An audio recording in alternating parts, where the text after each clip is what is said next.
YouTube, what it do? It's your boy TWV checking in for episode 35 of 40 years of Wrestlemania with TWV.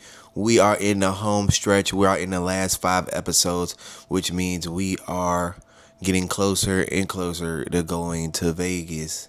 TWV will take off to Vegas on Thursday. We do have videos prepared for Wednesday and Thursday, as I will be taking a break both of those days. To just prepare for Vegas and go to Vegas. But man, WrestleMania 35 was the WrestleMania that got me back into professional wrestling. My nephew had asked me about my WWE encyclopedia maybe a couple months beforehand. It was asking me about different wrestlers, and I'm just like, yeah, bro, like, I'm a wrestling historian. Like, I get to tell him all different types of stuff. We get to watch like old WrestleMania 23 to be exact. Like, I showed him that one, of course. I showed him the Hardy Boys in TLC 1, TLC 2. I showed him the Shawn Michaels ladder matches with Razor Ramon. Like, I gave my nephew a good history of professional wrestling, of the matches that I enjoyed. So he had became a fan and things like that. His favorite wrestler at the time was John Cena, and then it was Roman Reigns, things of that nature. Me going into this WrestleMania, I didn't kind of have no favorite wrestlers.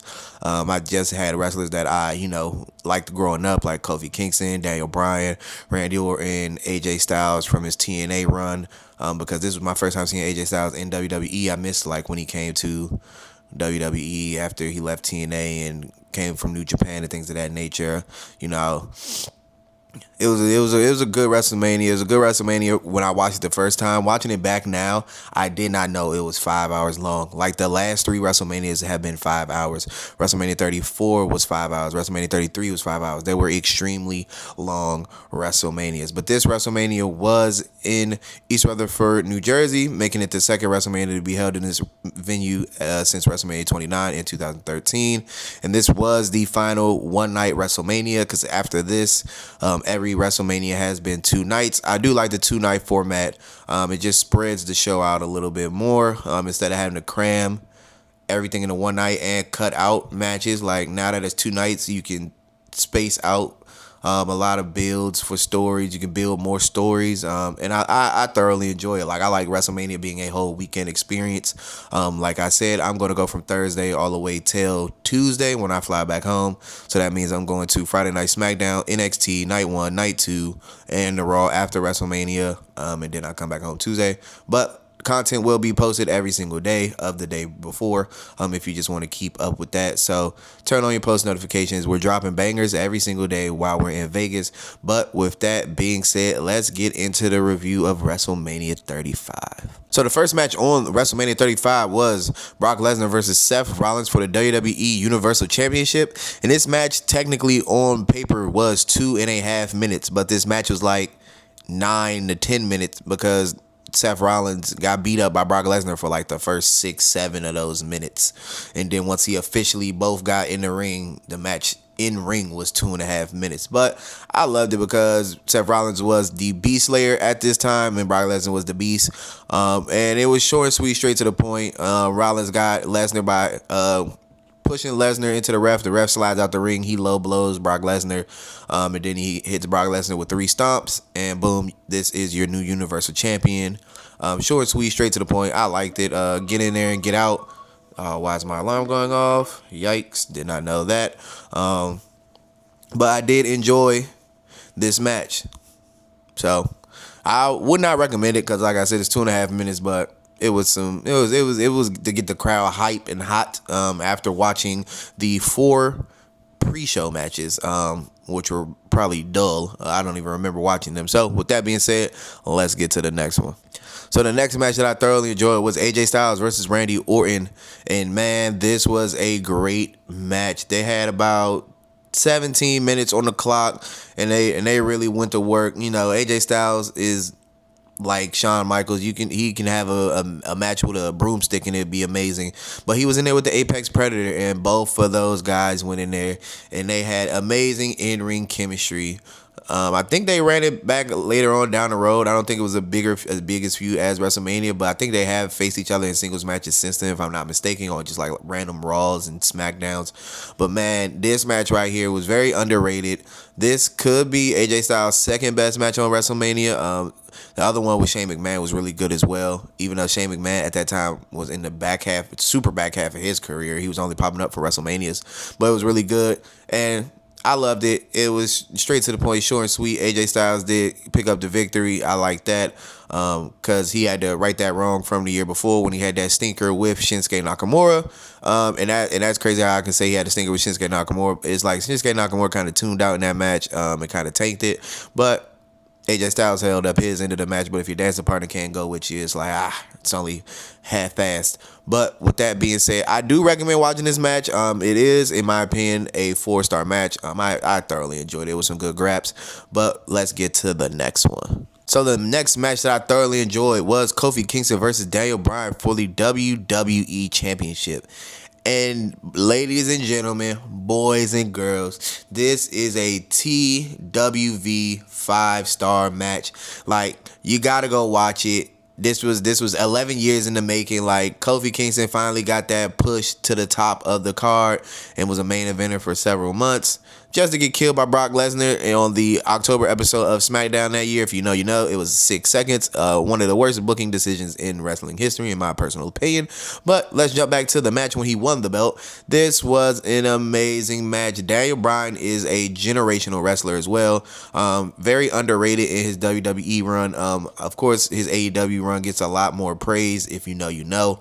But right here was like peak Daniel Bryan. After this, his career kind of declined in the WWE. They kind of put him back in the mid card, things like that, until a couple years later when they put him back in the main event for Roman Reigns, to elevate Roman Reigns. But this match right here was amazing. Daniel Bryan's technical mastery, Kofi Kingston's resilience, the crowd, the entire stadium. I've never seen a stadium get behind somebody like they did for Kofi Kingston. And I was at WrestleMania 40 in Philly, and in that crowd, that vast majority of that crowd was behind Cody Rhodes, but the entire crowd was behind Kofi. Like, every time Kofi kicked out, that pop got louder and louder and louder until he hit the Trouble in Paradise. 1, 2, 3. Your new WWE champion is Kofi Kingston. So this was amazing. Byron Saxton on commentary did an amazing job of just selling how big this was and momentous it was for Kofi Kingston.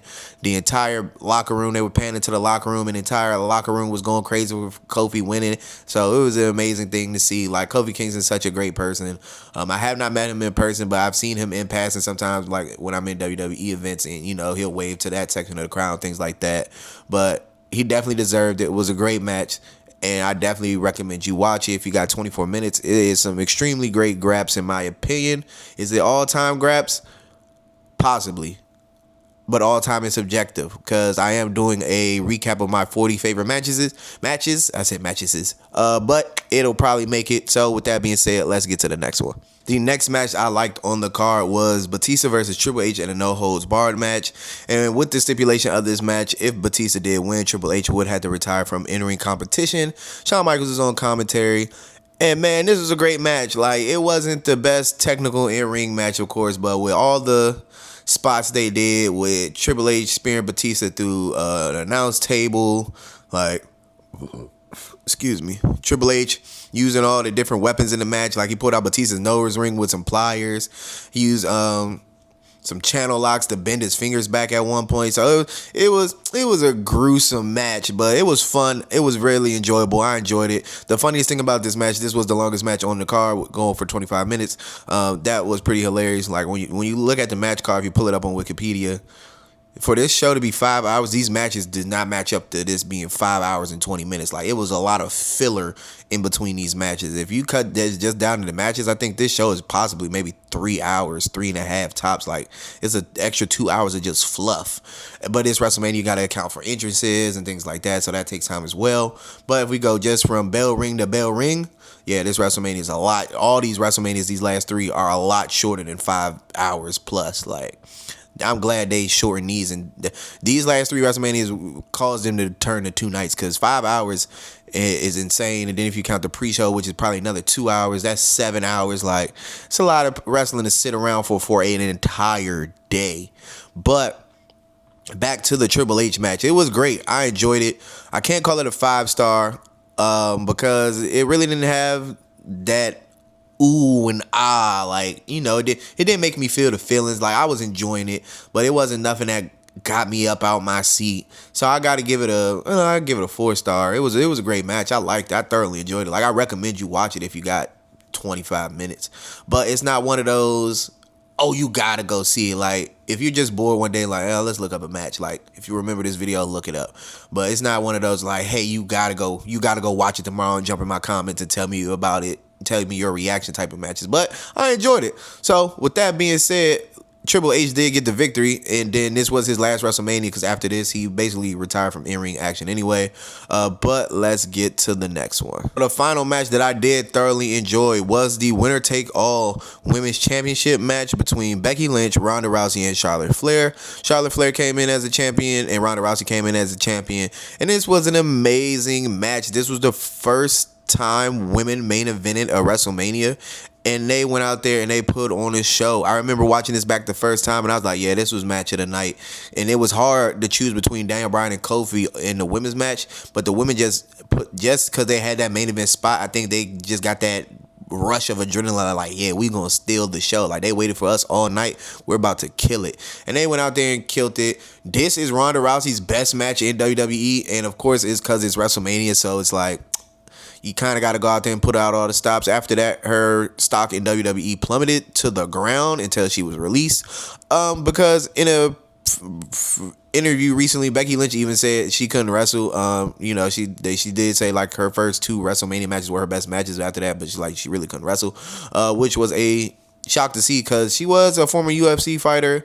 Brock Lesnar was a wrestler turned UFC fighter, but Brock Lesnar could wrestle. He's a powerhouse wrestler. So different wrestler, different tendencies, I guess. But they went out there and they pulled out all the stops. Charlotte Flair put on, I want to say, her best WrestleMania match, and that's saying something, because the match with her and Asuka the year before could have been her best WrestleMania match. I thoroughly enjoyed that one. I said that in the video yesterday.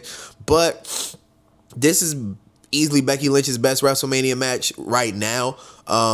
Not to say a spoiler, but I do think her match at WrestleMania 40 with Rhea Ripley may be a little bit better. But that's just my opinion, because I was there live. Me being there live changes a lot of opinions for things, because I really got to feel the energy of the crowd and be in the environment. So WrestleMania 40 is so high on my tier list because of me physically being there. Like, Vegas will be up there too, because I will physically be there. Like, if you haven't made it to a professional wrestling event, we're not even saying WrestleMania, just go once, and you just got to feel that crowd and you'll understand what I'm talking about. But this women's match was amazing. This is the first women's TWV 5-star match, and I'm proud to say that. There is more to come though, but Becky Lynch did come out on top with the disarmor to win the match, man. It went about 22 minutes. It was a really great match, really action-packed. They were all getting their offense in on each other. A lot of great spots. They tried to break a table. The table didn't break. That was pretty funny. But they were getting in. But with that being said, it's your boy TWV checking in and checking out. I'll catch you tomorrow for the SmackDown review and episode 36. Peace.